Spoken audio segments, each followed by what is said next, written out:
तो आज हम बात करेंगे इग्नू से दिसंबर 2025 एग्ज़ाम को लेकर के 2 इम्पोर्टेंट नोटिस जारी किया है। तो इसमें आपको बताया गया है कि एग्ज़ाम सेंटर पे आपको क्या करना है, क्या नहीं करना है। साथ ही में एग्ज़ाम सेंटर पर क्या चीज़ें लेकर के जा सकते हैं और क्या चीज़ें लेकर के नहीं जा सकते हैं। इसके अलावा और भी बहुत सी इम्पोर्टेंट बातें बताई गई हैं और आज मैं इसके बारे में डिटेल में बताने वाला हूँ। तो इस वीडियो को पूरा देखिए और इग्नू के सभी अपडेट पाने के लिए चैनल को सब्सक्राइब करके बेल नोटिफ़िकेशन को ऑन कर लीजिए ताकि सभी अपडेट आपको मिलते रहें। सबसे पहले आप इग्नू के मेन वेबसाइट पे आएँगे, यहाँ अनाउंसमेंट वाले सेक्शन पे क्लिक करेंगे तो यहाँ पे ये आपको नोटिस मिल जाएगा। 2 नोटिस जारी किया है, इस पर क्लिक करेंगे आपको दोनों को डाउनलोड कर सकते हैं। तो पहला नोटिस आया है कि आपको आप यहाँ पे देख सकते हैं कि दोनों ही नोटिस को 17 नवंबर की डेट में बनाया गया है, लेकिन वेबसाइट पर 20 नवंबर की डेट पब्लिक किया गया है।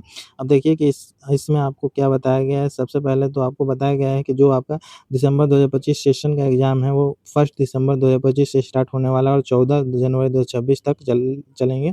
साथ ही में एग्ज़ाम को लेकर बहुत से इम्पोर्टेंट बातें बताई गई हैं। अगर यहाँ पे हम ये जो 5 पॉइंट बताया गया है तो सबसे पहले हॉल टिकट के बारे में बताया गया है। जो आपका हॉल टिकट है वो इग्नू के वेबसाइट पर जारी कर दिया गया है।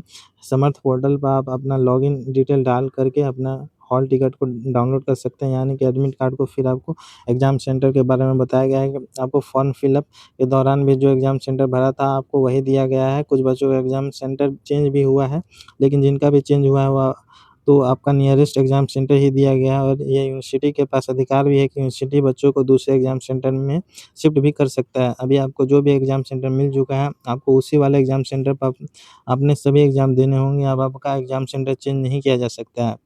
यहाँ पे आपको आईडी प्रूफ़ के बारे में बताया गया है कि जब आप एग्ज़ाम देने के लिए जाएँगे तो इग्नू का आईडी कार्ड आपको दिखाना होगा। कोई भी वैलिड आइडेंटिटी प्रूफ़ इग्नू का आईडी कार्ड नहीं है तो आप आधार कार्ड भी दिखा सकते हैं।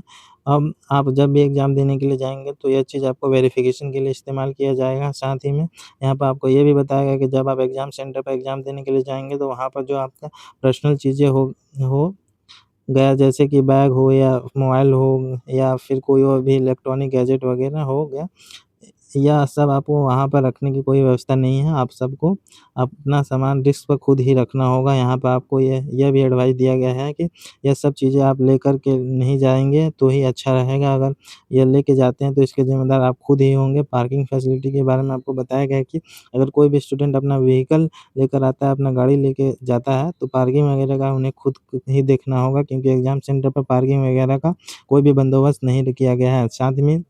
साथ ही में एक और जो नोटिस आया है इसमें भी आपको बताया गया है कि जो मोबाइल फ़ोन है आपका वो या फिर कोई भी इलेक्ट्रॉनिक गैजेट हो गया, ये कोई भी डिजिटल डिवाइस हो, आप एग्ज़ाम सेंटर पे लेकर के नहीं जा सकते हैं। अगर लेके जाते हैं तो ऐसे में आपको उधर अनफ़ेयर मीन्स का केस लगेगा।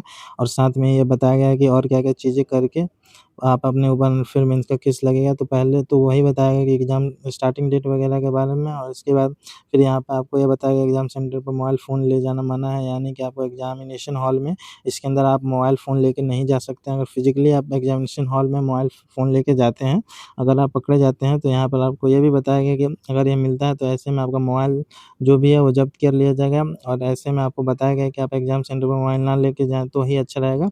अगर आपको खो जाता है, गुम हो जाता है, चोरी हो जाता है, इसके ज़िम्मेदार आप खुद ही होंगे। साथ में ये भी बताया गया है कि अगर आप मोबाइल फ़ोन लेके जाते हैं या फिर कोई इलेक्ट्रॉनिक गैजेट वगैरह लेके जाते हैं तो इसका इस्तेमाल अगर आप चीटिंग वगैरह के लिए करते हैं, यानी एग्ज़ामिनेशन हॉल में इसके इस्तेमाल आप करते हैं और पकड़े जाते हैं तो ऐसे में आपको ज़ब्त किया जा कर लिया जाएगा और आपके ऊपर अनफ़ेयर मीन्स का केस लगेगा। और यहाँ पर आपको ये भी बताया गया है कि अगर आप अपना एडमिट कार्ड और इग्नू का आईडी कार्ड या फिर आधार कार्ड दोनों में से कोई एक, यानी कि एग्ज़ाम सेंटर पे आपको अपना एडमिट कार्ड, आईडी प्रूफ़ में इग्नू का आईडी कार्ड या फिर आधार कार्ड आपको लेके जाना होगा। अगर यह लेके नहीं जाते हैं तो एग्ज़ामिनेशन रूम या फिर हॉल में आपको एंट्री नहीं दिया जाएगा। जब भी आप एग्ज़ाम देने के लिए जाएँगे तो ये चीज़ें आपका वेरीफ़ाई किया जाएगा, उसके बाद ही आपका एंट्री मिलेगा। और यहाँ पर मोबाइल फ़ोन के बारे में आप काफ़ी स्ट्रिक्टली बताया गया कि मोबाइल फ़ोन आप एग्ज़ामिनेशन सेंटर पर लेके नहीं जा सकते हैं और नहीं लेके जाएँ तो अच्छा रहेगा, क्योंकि एग्ज़ामिनेशन सेंटर पर इसको रखने के लिए कोई भी व्यवस्था नहीं है। आपका मोबाइल फ़ोन हो या कोई भी स्मार्ट वॉच हो या ब्लूटूथ डिवाइस हो या फिर कोई भी इलेक्ट्रॉनिक गैजेट हो, इसका इस्तेमाल आप चीटिंग वगैरह में कर सकते हैं, या फिर जो आपका मोबाइल के साथ कनेक्ट रहता है वो आप एग्ज़ामिनेशन सेंटर पे लेके नहीं जा सकते हैं।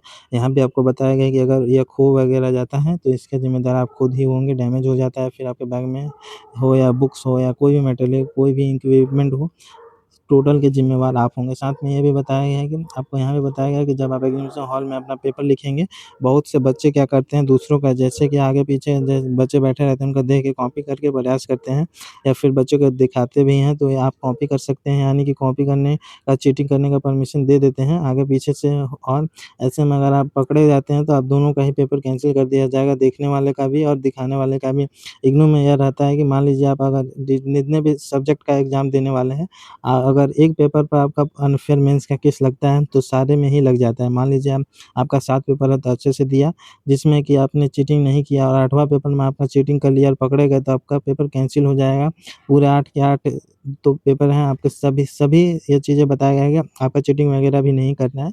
और एग्ज़ाम सेंटर पर जो इन्विजिलेटर रहते हैं, टीचर रहते हैं, उनके साथ आपका गाली-गलौज वगैरह फिर कुछ भी बहस नहीं कर सकते हैं। इसके अलावा जो बच्चे रहते हैं उनके साथ भी आपको बहस नहीं करना है, झगड़ा नहीं करना, वहाँ के प्रॉपर्टी को नुकसान नहीं पहुँचाना है। ऐसा कुछ करते हैं तो आपको ऊपर अनफेयर मीन्स का केस लग जाएगा। अनफेयर मीन्स के केस में कई बार यह होता है कि मामला पुलिस में भी दर्ज कर दिया जाता है। बाकी इन दोनों ही पीडीएफ का लिंक मैंने नीचे दे दिया है, इसको आप डाउनलोड कर सकते हैं। बाकी की चीज़ें खुद भी पढ़ सकते हैं। इस वीडियो में इतना ही। वीडियो पसंद आया तो लाइक कीजिए, शेयर कीजिए और इग्नू के सभी अपडेट इंस्टेंटली पाने के लिए आप हमारे टेलीग्राम चैनल पे भी जॉइन कर सकते हैं। लिंक मैंने नीचे दे रखा है। साथ ही साथ आपका कोई सवाल है तो नीचे कमेंट बॉक्स में बताएँ। Thank you.